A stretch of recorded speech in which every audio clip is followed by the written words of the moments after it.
नमस्कार मित्रांनो, आम्ही आलो आहोत कोकणातील खेड भरणे नाका येथे।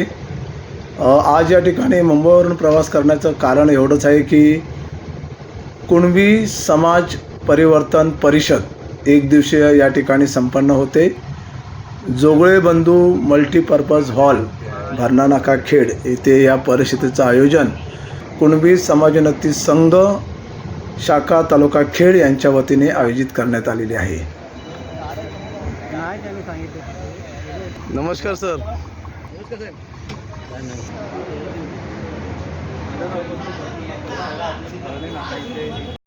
स्थानापन्न होऊया।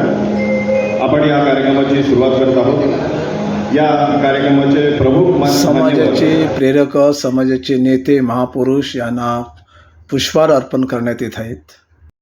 आणि विशेषतः आपल्या बळीराजाची भूमिका गडपणे उचलणारे दत्तू लिंबे साहेब यांच्यापैकी टाळ्या वाजवून प्रतिमा उभी केली ते लिंबे साहेब आणि त्यांच्या संमेलनाचे लिंबे युवक छत्रपती शिवाजी महाराजांच्या संबंधित आणि प्रत्यक्ष आपल्याला या परिषदेला आशीर्वाद देण्याकरता त्या ठिकाणी त्यांनी भूमिका घेतली।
पंचायत समितीचे माजी सभापती चंद्रकांत शेंकडे साहेब यांचा सन्मान केला जाईल।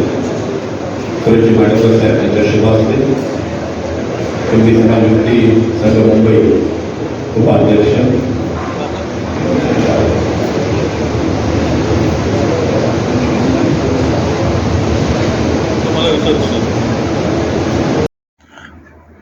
समाजातील रूढी परंपरा प्रथा यांचं निर्मूलन होऊन चांगल्या पद्धती रूढ व्हाव्यात, समाजाला योग्य दिशा मिळावी, समाजाचा पैसा वेळ याचा अपव्यय टाळावा, यासाठी खेड तालुक्याच्या वतीने ही सामाजिक परंपरा परिवर्तन करण्याची परिषद घेण्यात आली होती। आणि या परिषदेला तालुक्यातून मोठ्या संख्येने कुणबी समाज बांधव, भगिनी, युवक युवती उपस्थित राहिले होते।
माध्यमातून आलेले सर्व प्रमुख कार्यकर्ते सर्वांना जयगुरुजी करणार आहोत आणि अंतिम टप्प्यापर्यंत येणार आहोत। त्या प्रत्येक कार्यकर्त्यांचे रूढी परंपराविषयीचे असलेले अनुभव चांगले वाईट हे पहिले आधी समजून घेतलं पाहिजे।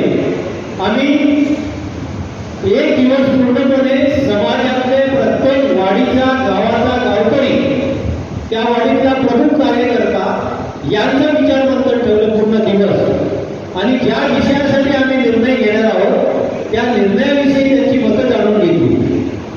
आपण ज्या विषयाला सुरुवात केली त्यावेळी सभागृह जवळजवळ 5% खाली झालं होतं आणि जे तळमळीने या सगळ्या गोष्टीसाठी वाढवणारे कार्यकर्ते आहेत तेच आतापर्यंत या ठिकाणी टिकून आहे।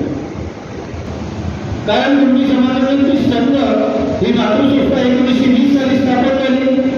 जवळजवळ 38 तालुका विभागीय शाळा आपण या मातृसंस्थेच्या अधिपत्याखाली कार्यरत म्हणून काम करतो।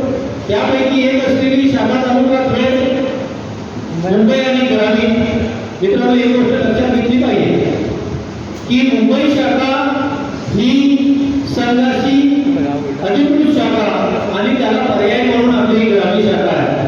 परंतु खऱ्या अर्थाने समाजाचं जे कार्यक्षेत्र आहे ते आपल्या ग्रामीण ठिकाणी आणि त्यामुळे मुंबई आणि ग्रामीण या दोन्ही शाखांच्या पदाधिकाऱ्यांमध्ये आधी एक वाक्यता असायला पाहिजे। कुठलाही निर्णय घेताना एकमेकांना विश्वासात घेऊन त्या निर्णयाकडे आलं पाहिजे। कारण शाखा तालुका खेड याच्या पाठीमागे आपल्या मातृसंस्थेचं नाव आहे आणि म्हणून एखादा निर्णय घेताना तो जर चुकीचा मेसेज समाजामध्ये गेला, चुकीच्या पद्धतीने लोकांनी त्याचं अवलंबन केलं तर आपल्या मातृसंस्थेचं नाव निश्चित त्या ठिकाणी डागाळणार आहे आणि म्हणून प्रत्येक गोष्टीचा निर्णय घेताना पाहून टाकताना विचारपूर्वक आपण या दृष्टीने सामोरं जावं। आज जो निर्णय घेतले गेलेले आहे बदलत्या काळानुसार अत्यंत महत्त्वाचे आहे। काहींचं अनुकरण आपण दुसऱ्यांच्या फक्त गोष्टी बघून करायला लागलो। हळदीच्या संदर्भात आपण हळद कशासाठी लावली जात होती?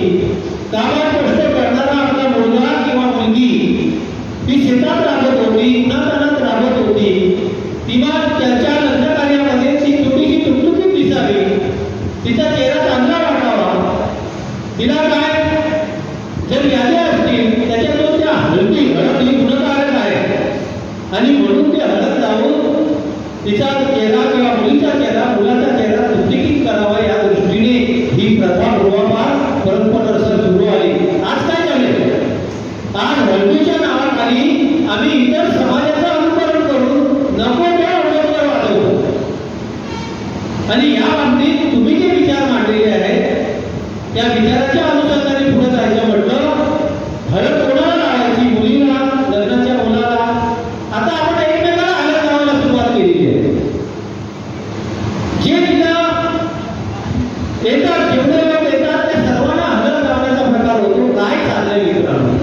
खरंच याची गरज आहे का? मग तो डीजे, त्या मटणाच्या पाट्या, त्या दारूच्या पाट्या कुठं चालला आपला समाज? अशा काही गोष्टीला पायबंद घालण्यासाठी अखंड तालुक्यातल्या प्रत्येक गावागावातल्या कार्यकर्त्यांनी एकत्र येणं काळाची गरज आहे। तरच या तालुक्यातल्या या कार्यकर्त्यांनी अनेक दिवसापासून या परिषदेच्या माध्यमातून समाजामध्ये वेगळं परिवर्तन घडवण्यासाठी जो मनामध्ये ध्यान घेतलेला आहे त्याची फलश्रुती होईल। अशा परिषदा सातत्याने आपल्याला भरवता येणार नाही आणि म्हणून या परिषदेला जे कार्यकर्ते येतात ते सुरुवातीपासून शेवटपर्यंत टिकायला पाहिजे। तरच ती खऱ्या अर्थाने समाजाची शिस्त। आलो, थोडा वेळ बसलो, जेवलो, निघून गेलो, संपला विषय। काय साध्य होणार आहे याच्यातून? मित्रांनो म्हणून मातृसंस्थेच्या नावाच्या माध्यमातून ज्यावेळी आपण पुढे जातो प्रत्येक कार्यकर्त्याने याचं भान ठेवणं गरजेचं आहे आणि म्हणून जे निर्णय घेतले त्या निर्णयावरती पुन्हा एकदा विचार मंथन करा। काही कार्यकर्ते एखाद्या विषयाला फोडून टाकण्याचा प्रयत्न करतात, काही कार्यकर्ते त्याला सकारात्मक प्रतिसाद देतात आणि म्हणून तालुका संघटनेच्या वतीने कुणबी समाजाची शाखा म्हणून ज्यावेळी आपण निर्णय घेतो त्यावेळी पुन्हा एकदा मला वाटतं या संदर्भात तुम्ही बसा जे निर्णय झाले, बघा आम्ही समाज पुस्तिका काढली होती गव्हर्नमेंटसाठी. प्रत्येक कुटुंबामध्ये स्त्री किती, पुरुष किती, मुलं किती, विधवा किती, लग्न झालेली मुलं किती, मुली किती, शिक्षणाचा दर्जा किती आहे, त्याच्यात ग्रॅज्युएट किती आहे, प्राथमिक शिक्षण किती आहे, हा घटक मुंबईला कुठल्या ठिकाणी राहतो, त्या गाव मंडळाचं, वाडी मंडळाचं नाव, त्याचा जे पदाधिकारी आहेत त्याच्यातच अशी एक समाज पुस्तिका आम्ही गव्हर्नमेंटने प्रसिद्ध केली. मग याच्यामध्ये लग्नविधी, अंत्यविधी, त्याबरोबरीने आपण धोंडीचे खेळले, शिमग्यातले खेळले, गौरी गणपतीचे नाच, याच्यामध्ये सुद्धा परिवर्तन होण्याची गरज आहे मित्रांनो. आणि म्हणून खेळ शाखेने चांगला विचार करून आजची परिषद भरवलेली आहे. या सभागृहाच्या पहिल्या सत्रामध्ये आपण हे जर संदर्भ ठेवला असतं तर याचा निश्चित वेगळा परिणाम जाणवला असता. आपण दुसऱ्या सत्रामध्ये ज्यावेळी सुरुवात केली या विषयाला त्यावेळी सभागृहात किती लोक होते. जेवण झाल्यानंतर आपण हे करायला जायचं म्हटलं तर लोक निघून जातील, पण जेवणासाठी लोक तिकडे पहिले गेले आणि नंतर इकडे पाठ केले, असं होता कामा नाही. आणि म्हणून जो कार्यकर्ता यासाठी प्रयत्न करतोय, मेहनत घेतोय, त्या कार्यकर्त्यांना कधी नावमेद करू नका. खऱ्या अर्थाने ताकद देण्याचं काम इथल्या प्रत्येक छोट्या मोठ्या कार्यकर्त्याने, तो वाडीचा असेल, गावाचा असेल, विभागाचा असेल, या सर्वांनी करणं काळाची गरज आहे. आणि म्हणून मी अधिक न बोलता या परिषदेमध्ये जे जे निर्णय आपण घेतले ते काटेकोरपणे प्रत्येक गावामध्ये, नाही तर एखाद्या गावाला हे आहे आम्ही आधीच केलंय, आम्हाला आता काय सांगायची गरज नाही, पण तालुकामधून ज्यावेळी आपण निर्णय घेतो तो सर्वांना बदलकारक राहिलाच पाहिजे. इथं प्रत्येकाने आपापली चूक मांडण्याचा प्रयत्न अजिबात करू नका. आणि म्हणून संघाचा जनरल सेक्रेटरी म्हणून पुन्हा एकदा आपण या ठिकाणी येऊ, कारण मातृसंस्था जे जे करत आहे, ज्या माध्यमातून आज समाजासाठी मेहनत घेत आहे, ती मातृसंस्थेची खरी बाब लोकांपर्यंत अजून पोहोचलेलीच नाही. कुणबी समाज संघ